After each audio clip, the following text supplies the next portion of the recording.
ఇప్పుడు భగవంతుణ్ణి మనం ఎక్కడా వెతకాల్సిన అవసరం లేదు, అంతటా భగవంతుడు ఉన్నాడు, మనలో ఉన్నాడు, పక్కనున్నాడు, ప్రతి వస్తువులో, పదార్థంలో, ప్రతి దగ్గర ఉన్నాడు అంటాం. కానీ ప్రత్యేకించి మన ఇంట్లో పూజ రూమ్ ఉందనుకోండి, పడుకునే విధానంలో మనం హాల్లో పడుకున్నా, బెడ్రూమ్లో పడుకున్నా, పూజ రూమ్ సైడ్ నువ్వు కాళ్ళు పెట్టి పడుకుంటున్నావు అని అంటారు. మరి అలా చూస్తే భగవంతుడు లేనిది ఎక్కడ, ప్రత్యేకించి అలా ఎందుకు అనటము అంటే ఏం చెప్తారు?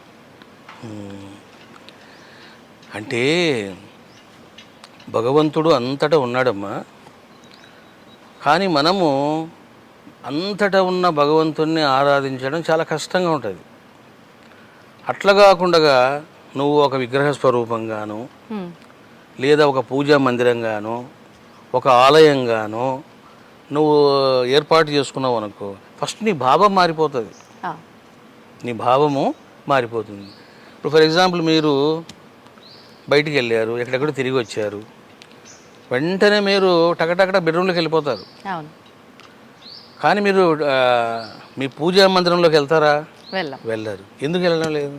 అక్కడ భగవంతుడు ఒక you are feeling that there is a god in puja మందిరం. You are feeling that there is no god in the bedroom. అంటే ఎక్కడుంది అది? మన భావంలోనే ఉంది. ఏయ్ అక్కడ ఎలా పోతావా నువ్వు దేవుడు పెట్టుకొని అంటున్నావు. మరి బెడ్రూమ్లో దేవుడు లేడా? ఉన్నాడు. ఇవన్నీ మన భావాలు, ఇవన్నీ కూడా. కానీ ఆ భావానికి కూడా పవిత్రత ప్రభావం ఉంది.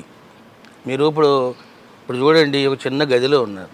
అప్పట్లో మహర్షులు ఏం చేసేవాళ్ళంటే, వాళ్ళు ఏదో గుహలో కూర్చునేవాళ్ళు.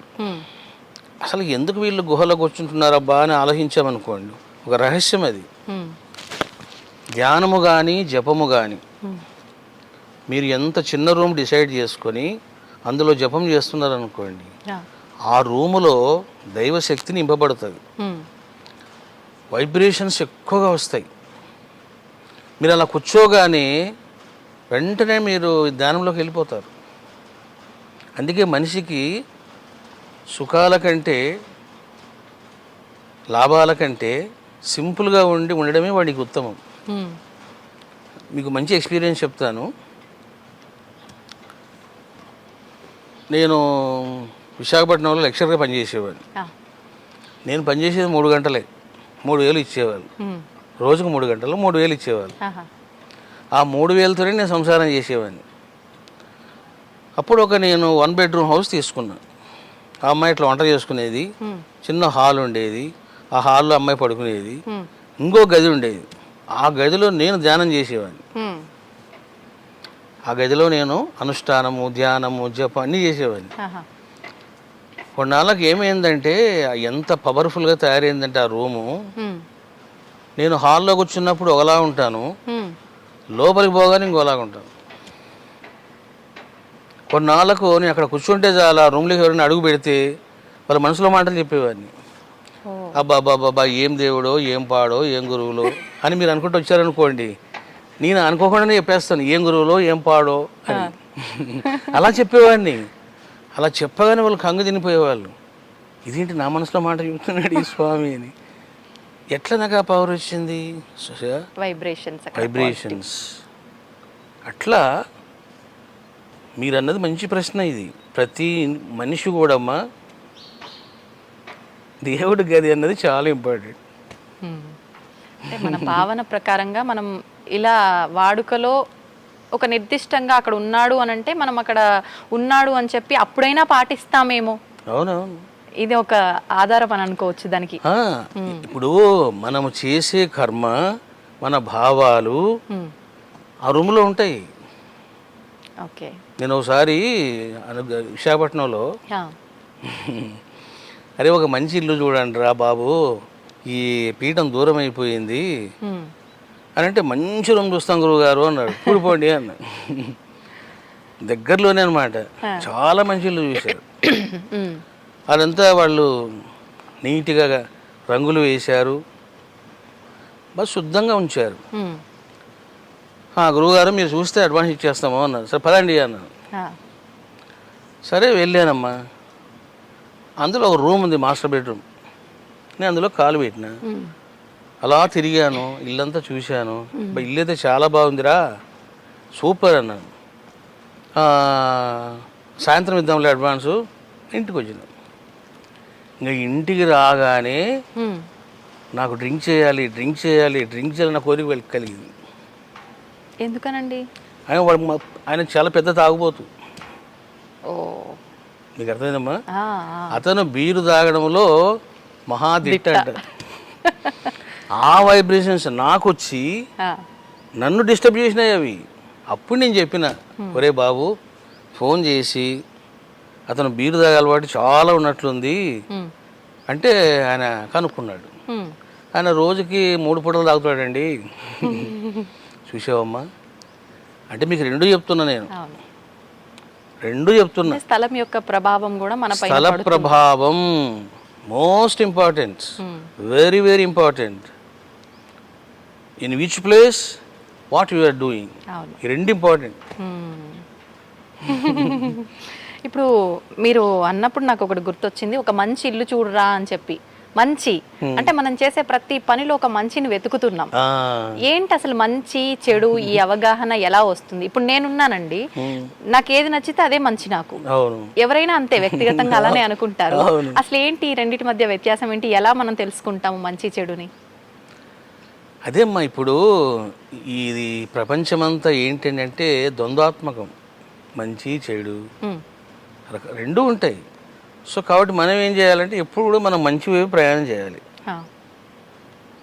You have to travel towards goodness, మంచి కోసం ఎలా వెళ్తూ ఉండాలి. అప్పుడే మనకు అన్ని మంచి జరుగుతాయి. అట్లా కాకుండా ఇప్పుడు చూసారా, నీ కనుక ఇల్లు తీసుకుంటే ఇంకా గోవింద. అంటే మన మనసు ఏం చెప్తుందో దానిపైన ఆధారపడి ఆ మార్గంలో వెళుతూ ఒకసారి మళ్ళీ మనం కూడా చూసుకోవాలి, అసలు వెళ్తున్న మార్గం కరెక్టేనా కాదా అని చెప్పి. పర్ఫెక్ట్గా ఇల్లే కాదమ్మా, మీరు మనిషితో పెట్టుకునే సంబంధం, ఒక వస్తువుతో పెట్టుకునే సంబంధం. ఇప్పుడు ఫర్ ఎగ్జాంపుల్, నువ్వు చాలా బాగా యాంకరింగ్ చేసావు అమ్మాయి, దండేసుకోమ్మాయి అని ఇచ్చేసాను. ఈ దండ కూడా మీ మీద ప్రభావం చూపిస్తుంది. అంటే నా ఆలోచనలు, నా భావాలు, నా ఆశయాలు, నా అంబిషన్స్, నా సంస్కారాలు ఇందులో కూడా ఉంటాయి. ఇది ఎప్పుడు మీ మెడలో పడిందో మీరు కూడా విచిత్రంగా బిహేవ్ చేస్తారు.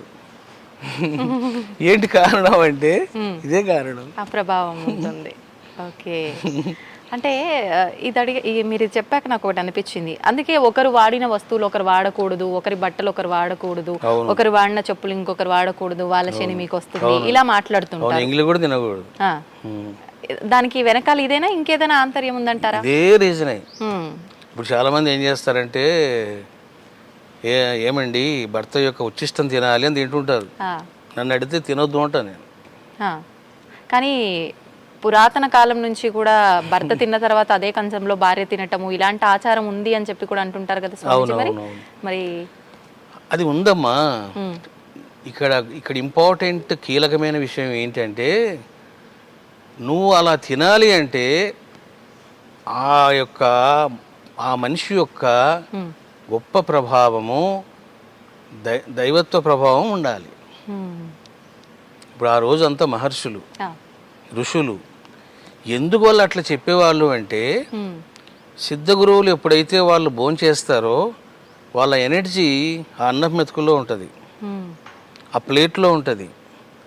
వాళ్ళు టచ్ చేసిన యొక్క సాంబారు, రసం ఏం తిన్నారో అదంతా ఉంటుందన్నమాట. ఎందుకంటే మనం భోజనం చేస్తుంటాం కదా, ఇప్పుడు ప్లేట్లో పప్పు వేశారు, వంకాయ కూర వేశారు, చాలా వేశారు. ఇప్పుడు ఏమవుతుంది, నేనే భోజనం చేస్తున్నాను అనుకోండి, నా ఆర మొత్తం దాని మీద ఉంటుంది. నా ఆర ఉంది అంటే what is that meaning? That ఆ పదార్థము తీసుకుంటుంది శక్తిని. మీరు ఎప్పుడైతే ఇట్లా తింటారో రొట్టెను, you are not eating that roti, మీరు ఎనర్జీ తింటున్నారు. ఇప్పుడు ఇవన్నీ సీక్రెట్స్ అనమాట. అట్లా కాకుండా ఫర్ ఎగ్జాంపుల్ చూడండి, భర్త చాలా చెడ్డోడు, దుర్మార్గుడు, నీచమైన పనులు చేస్తుంటాడు, అడ్డగోలుగా బిహేవ్ చేస్తుంటాడు. అట్లా భార్య తిందనుకోండి, ఇంక ఈమె కూడా ఇంకో శక్తి తయారవుతుంది. మహంకాళి విశ్వరూపం చూపించేస్తుందంటారు. అట్లనమాట. ఇప్పుడు ఎలాగూ అమ్మవారి టాపిక్ వచ్చింది, ఆడవాళ్ళ టాపిక్ వచ్చింది కాబట్టి మన పురాణాల నుంచి శాస్త్రాల నుంచి తీసుకున్నా కూడా ఆడవారికి చాలా ప్రత్యేకత ఉంది. కానీ ప్రస్తుత రోజుల్లో వాళ్ళ ఇంట్లో వాళ్ళకే స్వతంత్రం లేని కొన్ని కుటుంబాలు, అంటే ఆడవాళ్ళు బయటకు వచ్చి ఎన్నో రంగాల్లో మగవారిని మించి కూడా కష్టపడుతున్నారు, మనం అవన్నీ చూస్తున్నాం. కానీ కొన్ని సందర్భాల్లో వాళ్ళ ఇంట్లో వాళ్ళకే గుర్తింపు లేకుండా ఇబ్బంది పడే సందర్భాలు కూడా ఇంకా నడుస్తున్నాయి. ఎందుకనండి? అంటే మన మూలం నుంచి కూడా ఆడవారికి అంత గొప్ప స్థానం ఉండి కూడా ఇప్పుడు ఇలాంటివి ఎందుకు చూస్తున్నామంటారు?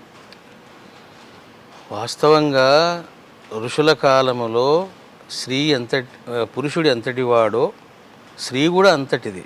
ఎందుకంటే చూడండి, మీకు వేద మంత్రాలలో ద్రష్టలుగా ఋషులు ఉంటారు, మునులు ఉంటారు, స్త్రీమూర్తులు కూడా ఉన్నారు. ఇప్పుడు అత్రి మహర్షి ఉన్నాడంటే వారి బిడ్డలు ఉన్నారు ఋషులుగా, ఋషికలుగా ఉన్నారు వాళ్ళు. మరి ఎందుకు ఈరోజు ఇట్లా జరుగుతున్నాయి అని అంటే, కాలగతిలో సాంప్రదాయాలని, చాదస్తాలని, వాటికి రకరకాలుగా పేర్లు పెట్టి స్త్రీ జాతిని అణిచివేయడం జరిగింది. అంతెందుకు, స్త్రీలు వేదాలు చదవకూడదు, శూద్రులు వేదాలు చదవకూడదు. ఆ శూద్రులు పక్కన పెట్టండి, మీరు స్త్రీ విషయానికి వస్తే అసలు స్త్రీలు వేదము చదవకూడదు, వేద మంత్రాలు వినకూడదు అని చెప్పిన వాళ్ళు ఎవరమ్మా? ఆదిశంకరాచార్యులు, రామానుజాచార్యులు, వల్లభాచార్యులు, మధ్వాచార్యులు. మరి వీళ్ళంతా ఏం చేశారు? స్త్రీ జాతికి అన్యాయం చేశారు వీళ్ళు. దాన్ని ఖండించా నేను చాలా ఘాటుగానే ఖండించాను. మేము ఛానల్ పెట్టాం, శివశక్తి సాయి ఛానల్ అని. అప్పట్లో చాలా ఖండించాను నేను, ప్రామాణికంగా నిరూపించాను. వాళ్ళు అన్నారా లేదా, ఇది ప్రామాణికమా కాదా, ఇది వేద విరుద్ధమా వేద అనుకూలమా అని చెప్పాను నేను. కాబట్టి ఏం చేస్తారంటే, కొంతమంది ఆచార్యులుగాను గురువులుగాను వచ్చి లేనిపోనివన్నీ బంధించి స్త్రీలను వంటింటికి పరిమితం చేశారు. స్త్రీలు వేద విద్యకి పనికిరారు, స్త్రీలు యోగానికి పనికిరారు. ఎందుకు పనికిరారు అంటే ఇదంతా ఒక రకంగా మగజాతిని ఆడవాళ్ళు ఎక్కడ మించిపోతారో అన్న ఒక ఆ ఉక్రోషంతో చేస్తున్నది అనుకోవచ్చు అంటారా? అంతేమ్మా. అంటే ఇప్పుడు స్త్రీలు అంటే, ఇప్పుడు నన్ను తీసుకోండి, నాకు స్త్రీలు అంటే చాలా ప్రేమ.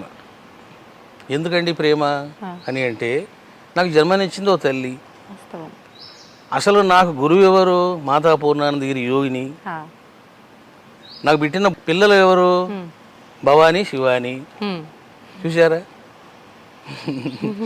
కాబట్టి నేనేమంటాను, ఇది తప్పు, స్త్రీ జాతికి అన్యాయం జరిగింది అంటాను. అదే గనక ఈ భావాలు లేవనుకోండి, ఏంటయ్యా స్త్రీలు, భర్త పురుషుడు కష్టపడి వస్తాడు, కనీసం ప్రశాంతంగా ఇంత అన్నం పెట్టాలా అంటే అన్నం పెట్టడానికి ఉందా ఆమె? అంటే నువ్వు సంపాదిస్తే ఇంకా ఆమె నీకు దాసోహం చేయాలా? ఇవన్నీ కరెక్ట్ కాదమ్మా, కరెక్ట్ కాదు. పురుషుడెంతో స్త్రీ అంతా. కానీ స్త్రీనే విమర్శించే సందర్భాలు కూడా ఉన్నాయి. అంటే ఇంట్లో ఒక ఇద్దరు ఆడవాళ్ళు ఉన్నారు అని అంటే ఖచ్చితంగా అంటే భర్త సహకారం తీసుకుంటుంది కొన్ని పనుల్లో, అంటే ప్రస్తుత రోజుల్లో జరుగుతున్నది నేను చెప్తున్నాను స్వామీజీ. ఏంటి మగవారితో పని చేయించడం ఏంటి, ఆడవాళ్ళు కదా పని చేసుకోవాలి, ఇలా వాళ్ళ పైనే కూడా విమర్శ చూపించుకునే తత్వం కూడా చూస్తున్నాము. అంటే ఇదంతా కలియుగ ప్రభావం అంటారా, ఏమంటారు దీన్ని? అంటే ఇప్పుడు ఇది బ్యాలెన్స్ చేసుకోవాలమ్మా. ఇప్పుడు ఫర్ ఎగ్జాంపుల్, ఒక భర్త 1,00,000 రూపాయలు సంపాదిస్తున్నాడు, స్త్రీ కూడా 1,00,000 రూపాయలు సంపాదిస్తుంది, ఇంకెక్కువ సంపాదిస్తుంది అనుకోండి. మరి అసలు ఆ అమ్మాయి వంట చేయడానికి టైం ఉండాలి కదా. నేను అమెరికాలో చూశాను, భర్త కష్టపడతాడు, భార్య కష్టపడతారు, ఇద్దరు సమానంగా కష్టపడతారు వాళ్ళు. కానీ వచ్చి పనులన్నీ మళ్ళీ వీళ్ళే చేసుకోవాలి ఆడవాళ్ళు. అంటే కొంతవరకు ఆ అడ్జస్ట్మెంట్ మీకు అమెరికాలో కనపడుతుంది, ఇక్కడ కనపడదు మీకు. ఇక్కడ ఇంకంతా ఇవే కూర్చొని వచ్చిన తర్వాత ఇద్దరు ఒకేసారి వచ్చి ఒకేసారి పోయినా వీళ్ళు కూర్చొని వాళ్ళని అన్ని తీసుకురమ్మనడం, అన్ని చేసి పెట్టమనడం. అది ఇవన్నీ చెప్తున్నా కదమ్మా, ఇంకంతా రకరకాల. స్వామీజీ, మనిషి అసలు మనిషి పుట్టుకకు ఒక కారణం ఉంటుంది, కారణంతోటే జన్మిస్తారు అని అంటుంటారు. నిజంగా ప్రతి మనిషి పుట్టుకకు వెనకాల కారణం ఉంటుందా, లేదంటే కారణ జన్ములు అంటుంటారు, మహాయోగులు అని అంటుంటారు, వాళ్ళ జన్మ వెనకాల మాత్రమే కారణం ఉంటుందా అంటే ఏం చెప్తారు? ఇప్పుడు మానవ జన్మ అవతార పురుషుల జన్మ. మానవ జన్మ అంటే ఏంటంటే మీరు కొంత పుణ్యం చేశారు, కొంత పాపం చేశారు, కొంతమందికి రుణపడ్డారు, కొంతమంది మీకు రుణపడ్డారు. ఇక లెక్కలు ఉన్నాయి. ఈ లెక్కల కోసమని మనిషి పుడతాడు, అందుకే కర్మానుసారం పుడతాడు వాడు. కానీ ఇప్పుడు షిరిడి సాయిబాబా, రమణ మహర్షి, రామకృష్ణ పరమహంస ఇట్లాంటి వాళ్ళు ఎందుకు పుట్టారు అంటే లోక కళ్యాణం కోసం పుట్టారు. అది సో ఒక మనిషి పుట్టాడు అంటే మనకి ఏదో సమ్ వర్క్ ఉంది, ఆ వర్క్ కోసం పుట్టాడు కర్మానుసారం.